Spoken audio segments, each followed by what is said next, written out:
ये सारे बैगन तो पके हुए हैं। बारिश का मौसम है भैया, मार्केट में ऐसे ही आते हैं। अच्छा, हम्म। पर तुम दाम तो बिल्कुल कम नहीं कर रहे। गौरी, पापा, क्या हुआ बेटा, कहाँ जा रही हो?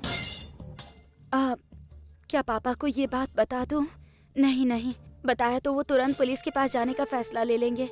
पुलिस की जांच हुई तो मेरी और शिवा की शादी की बात सामने आ जाएगी। अरे नहीं। मैं तुमसे पूछ रहा हूँ बेटा, कहाँ जा रही हो? वो पापा, मैंने मन्नत मांगी थी कि अगर ये शादी अच्छे से हो गई तो मैं पापनाशम शिव मंदिर जाकर आऊंगी। ओहो, अब तो शादी अच्छे से हो गई है तो मन्नत पूरी करने जा रही हूँ। अगर नहीं की तो कोई प्रॉब्लम भी हो सकती है ना, इसीलिए मैं मंदिर जा रही हूँ। ठीक है, जल्दी आओगी ना?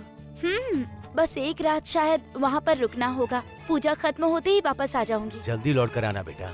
तुम तो अभी को जानती ही हो, वो तुम्हें अपनी सगी बहन की तरह मानती है। तुम्हारे बिना वो एक मिनट भी यहाँ नहीं रह पाएगी। पक्का मैं जल्दी आ जाऊंगी पापा। ठीक है बेटा, जाओ। हम्म। अरे भाई सही लगा दो, 2 किलो लूंगा मैं। ठीक है, ले लो।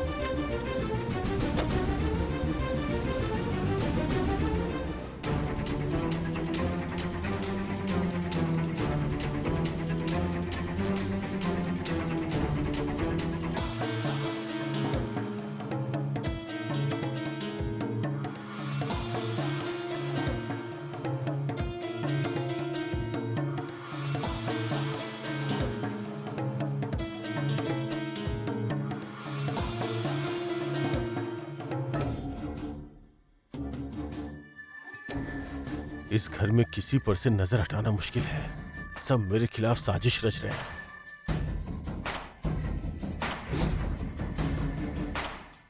ओह, कृष्णा से मिलने जा रही है। आज तो मैं आग लगा के ही रहूंगा। अच्छा। मालिक। क्या हुआ मलर?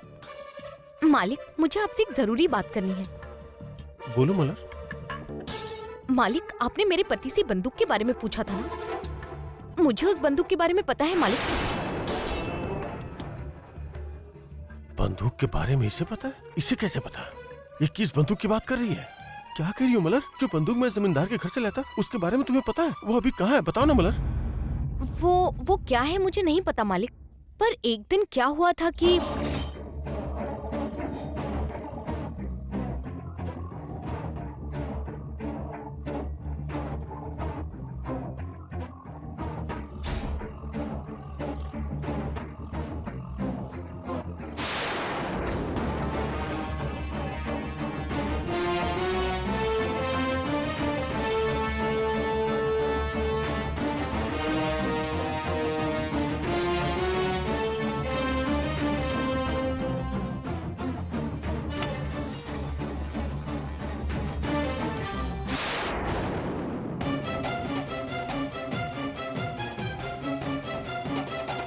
मेरे पति ने जाकर अजय को एक बंदूक दी थी, पर ये नहीं पता कि ये वही बंदूक है जो आपने दी थी। मेरे साथ ही रहकर मेरे सारे राज बता रही है। ये तो सीधे कोर्ट में जाकर मुझे फांसी पे लटकवा कर ही मानेगी। ये तो आस्तीन की सांप पालने वाली बात हो गई। ये मुझे बर्बाद किए बिना नहीं छोड़ेगी। इसे तो सबक सिखाना ही पड़ेगा। अगर जयसिम्हन के पास थी तो पक्का वही बंदूक होगी। उस पर मेरे फिंगरप्रिंट्स भी हैं। अगर जयसिम्हन उसे अजय को दे रहा था तो साफ है कि वो दोनों मिलकर कोई ना कोई प्लान जरूर बना रहे हैं। हाँ, तुमने बहुत अच्छी बात बताई मलर। मेरी जान बचाने में भी बहुत मदद की और ये जानकारी देकर भी तुमने बहुत मदद की। मैं भी जाकर उस बंदूक को हासिल करने की कोशिश करता हूँ।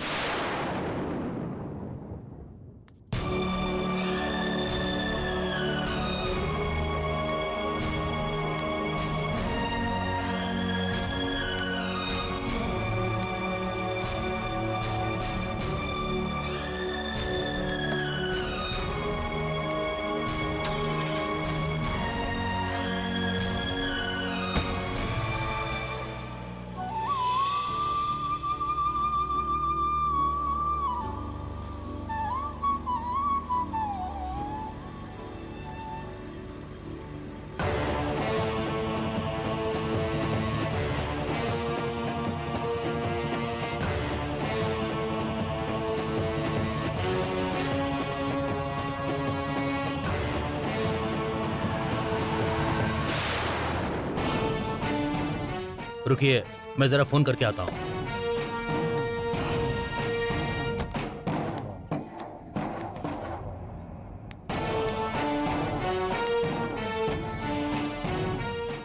बोलो गुना।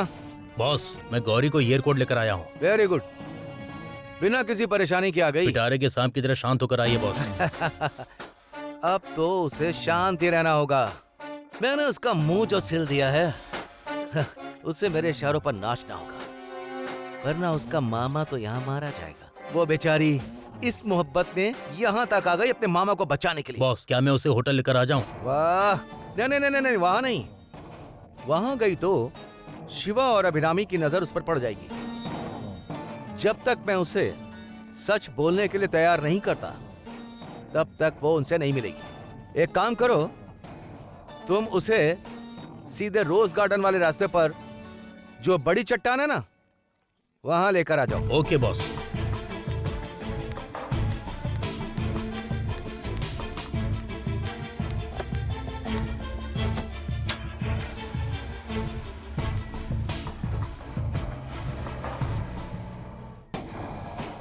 जो मना कर रही थी उसे मैं कैसे खींच लाया, हाँ? कैसे खींच लाया, हाँ? अच्छा अच्छा।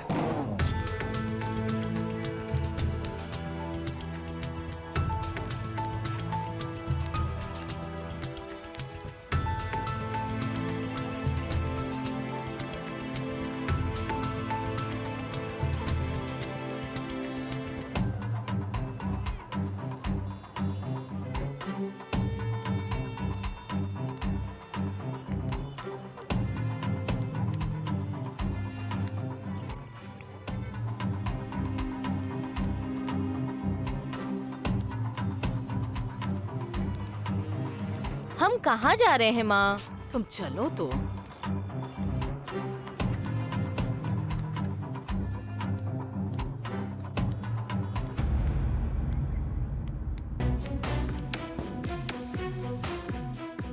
अरे माँ, हम यहाँ पर एक धुंधली उम्मीद लेकर आए हैं, पर इतने बड़े शहर में शिवा भाई और अभी भाभी को कैसे ढूंढेंगे? वही तो समझ नहीं आ रहा मुझे।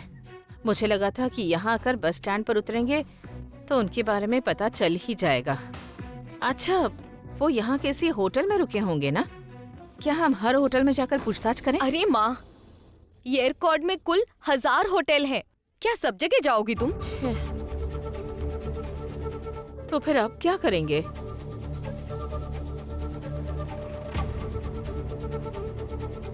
हाँ, एक काम करते हैं, सीधे शिवा को फोन करके पूछते हैं।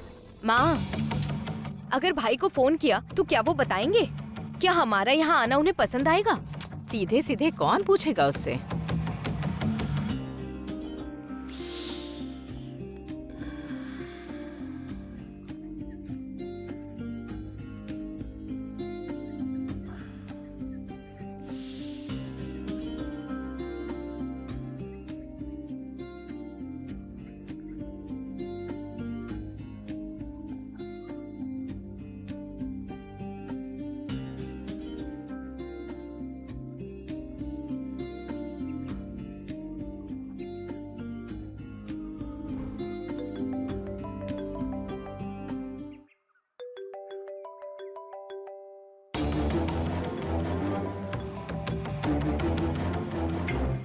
बोली छोटी माँ। क्या शिवा, कैसे हो तुम? एयरपोर्ट अच्छे से पहुंच तो गए ना? अच्छे हैं छोटी माँ, कोई दिक्कत नहीं हुई, अच्छे से पहुँच गए। निकलते वक्त तुमसे अच्छे से बात भी नहीं हो पाई। छोटी माँ, मैंने सोचा तो था कि बता दूं, पर उस समय आप घर पर थी ही नहीं। हाँ, मैं कहीं बाहर गई थी, मैं उस वक्त घर पर नहीं थी। अच्छा, ये सब छोड़ो, तुम खुश हो तो सब ठीक है। वैसे एयरपोर्ट में कहाँ रुके हो तुम? रूम वगैरह कंफर्टेबल है ना? यहाँ ब्लू एवरेस्ट नाम के एक होटल में रुके हुए हैं छोटी माँ, बहुत ही कंफर्टेबल है, हमें कोई दिक्कत नहीं हुई। होटल का नाम क्या बताया? ब्लू एवरेस्ट छोटी माँ। ओ, ब्लू एवरेस्ट, वो जो झील के किनारे है? हाँ छोटी माँ। ठीक है बेटा, तुम दोनों वहाँ अच्छे से एंजॉय करो।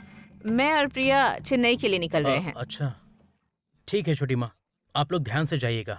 हनीमून से वापस आके मैं चेन्नई में आपसे मिलता हूँ। ठीक है बेटा।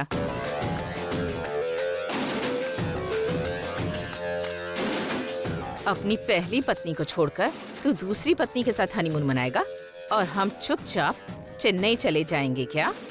मैं आ रही हूँ शिवा, सीधे उस सभी को सारा सच बता दूंगी। फिर देखना तुम्हारे हनीमून का क्या होता है। भैया ब्लू एवरेस्ट होटल चलना है। चलिए बहन जी।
अपना चेहरा ढक लूं क्या? हाँ हाँ, यही ठीक रहेगा।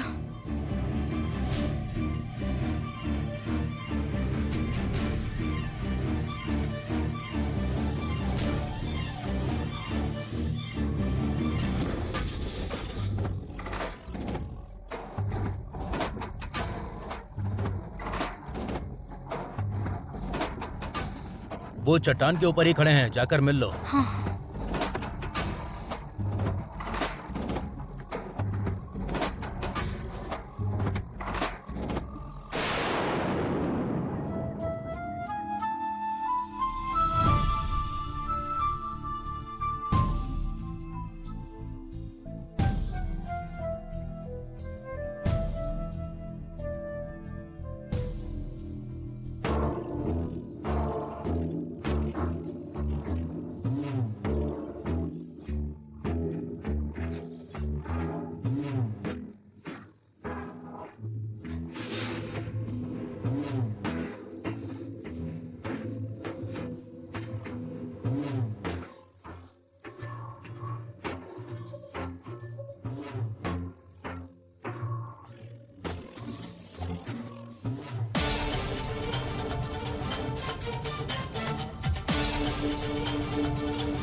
Welcome welcome welcome to your court Gauri.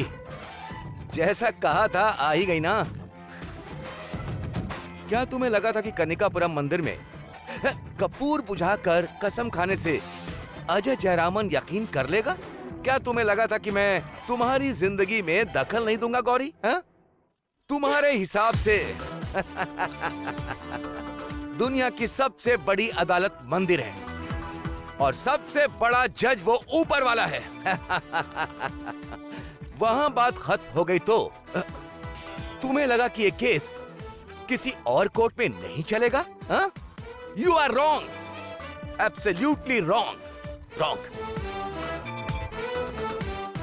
Shiva ने तुम्हारे गले में मंगलसूत्र बांधा, वो वीडियो मैंने अपनी आंखों से देखा है, अपनी इन्हीं आंखों से देखा है।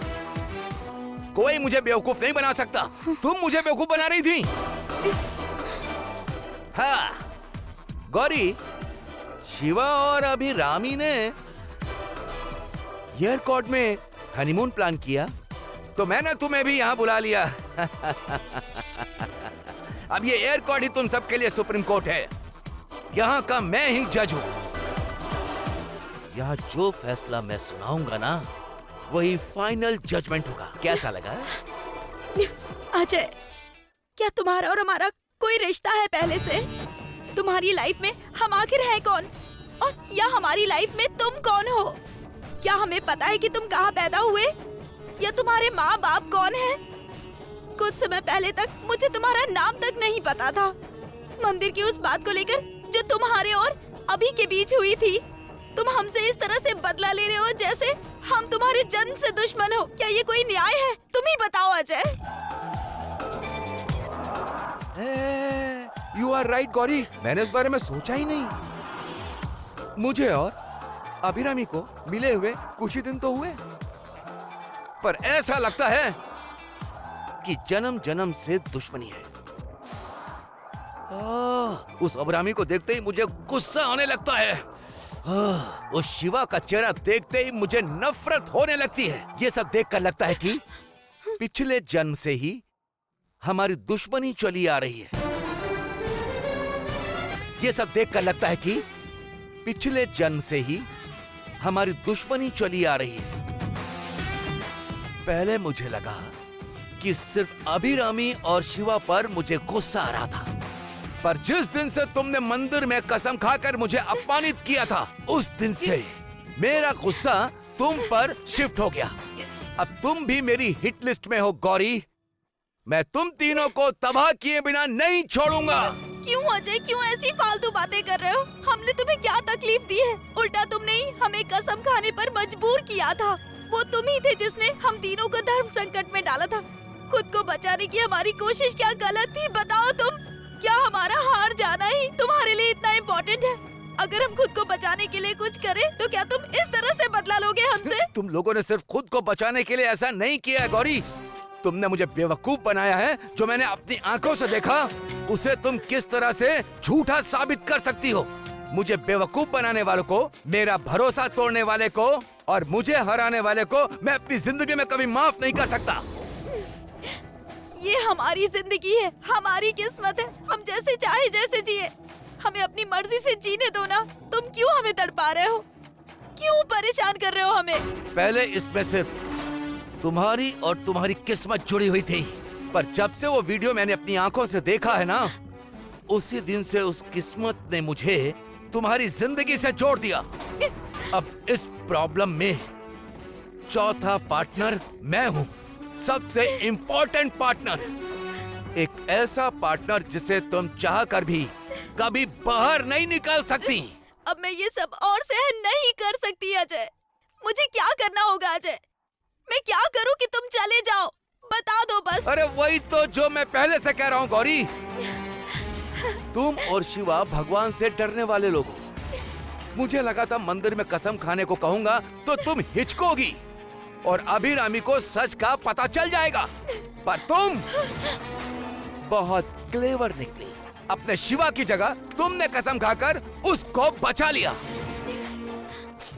देखो गौरी, चाहता हूं कि अभिरामी इस बात पर यकीन करे।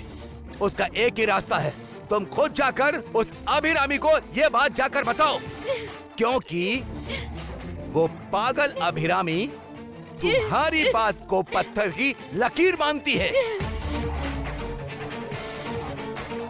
देखो गौरी, वो दोनों ब्लू एवरेस्ट होटल में रुके हुए हैं। तुम सीधे जाकर अभिरामी से कहो, शिवा मेरा पति है, उसने मुझे मंगलसूत्र बांधा है, ये सच है। बस एक वाक्य कह दो गौरी, फिर मैं यहाँ से खुद चला जाऊंगा। I'll just go. इससे अच्छा तो तुम मुझसे कह दो कि इस पहाड़ से कूदकर मर जाओ। मैं मर जाऊंगी। चाहे तुम मुझ पर मिट्टी का तेल डालकर जला दो मुझे, मैं मर जाऊंगी। या अगर चाहो तो मुझे जहर दे दो, लेकिन मुझसे उन दोनों की शादी तोड़ने के लिए मत कहो अजय। मुझसे ये नहीं हो पाएगा। इस पर तुम्हारी मर्जी नहीं चलेगी गौरी। तुम्हारे पास कोई चॉइस लिस्ट नहीं है। ऐसे रोकर मेरा टाइम वेस्ट मत करो। या तो तुम जाकर सच बताओ या मैं शिवा को गोली मार दूंगा। सिर्फ दो ही चॉइस है तुम्हारे पास, दो चॉइस है, इनमें से एक चुनो।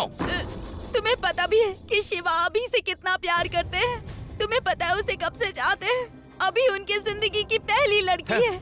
उन्होंने इस प्यार के बीज को बरसों से सींचा है और आज यहाँ तक पहुँचाया है। क्या मैं उस प्यार में जहर घोल दूं? ये मुझसे क्या करवा रहे हो? मुझसे ये नहीं हो पाएगा। क्या मैं ऐसा कर सकती हूँ?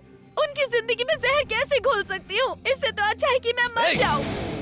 अगर वो इतने ही शरीफ थे तो तुम्हारे गले में फिर उसने मंगलसूत्र क्यों बांधा? ठीक है, अगर बांध दिया ना तो उसे वही मानना चाहिए था ना।